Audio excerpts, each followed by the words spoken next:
Toastmaster, fellow Toastmasters, large variety of distinguished guests. Picture with me, if you will, the 1950s family. Picture dinner time.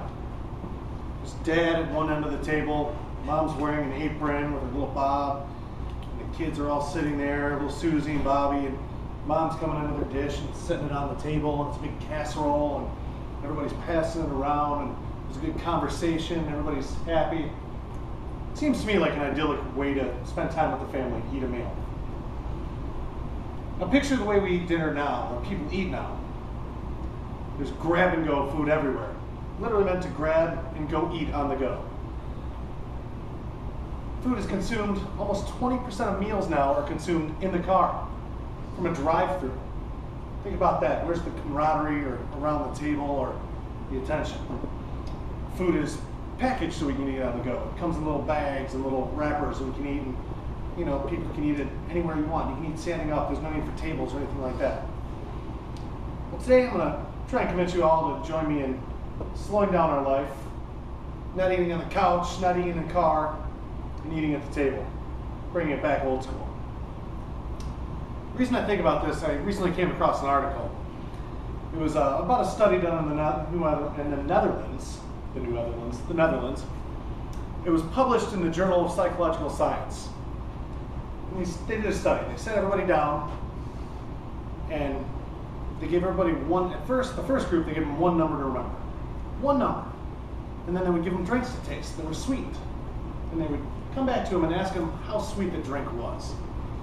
And if there was just a little bit of sweetener in there, they would say it was all right and it wasn't too sweet and it was good. And their mind was focused and they got it right.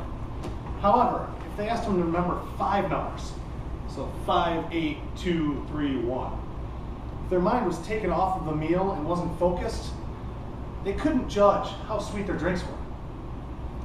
They were disconnected from what they were doing with their food and ingesting their food, and they didn't know what was going on. And I thought about this study as I read it. I thought about the way people sit on the couch and eat, and how you're completely disconnected from your meal and you're not connected to your food. And you don't know how much you're eating, you don't know how good it tastes, you don't know what's going on. So I did a little more research, read up a little bit more on this, and found that while you're sitting on the couch and eating, and people eat in front of the TV these days, and it's a very popular way to eat meals, people eat 25% more food at a meal they have on the couch, as opposed to a meal you have sitting down and sitting with your family. Because again, you're disconnected from your meal, you're not taking your meal in with your mind, you're just stuffing your face while your focus is somewhere else.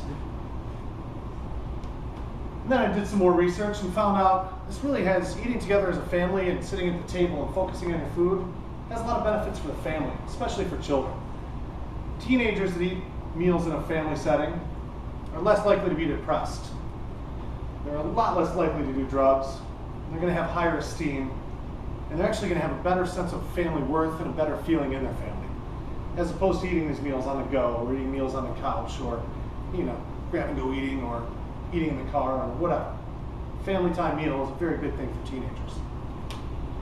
Further research, just Googling and looking on the internet, taught me that couples without children that eat their meals together and don't eat in front of the TV or don't eat in the car, that actually sit down and focus on their meals and sitting together and being together, are much more likely to stay together for a long term than to be separate.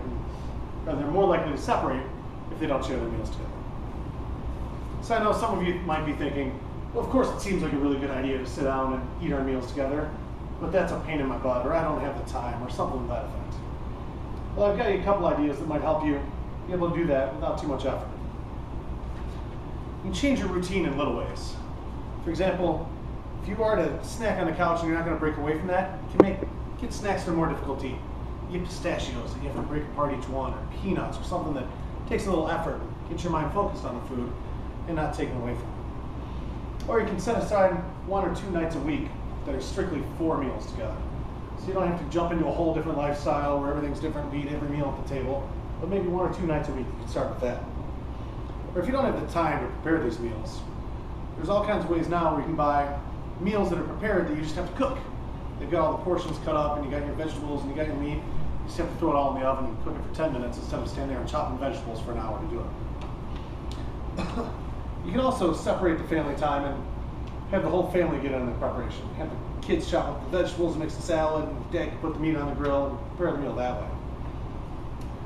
Either way, next time you and your loved ones, or your significant other, or yourself, go to sit down in front of the TV for a meal, or go to grab some drive-through food and eat it in the car, I implore you to think about stopping, take a moment to take yourself and connect with your food, and begin to step towards a healthier lifestyle. Mr. Toastmaster?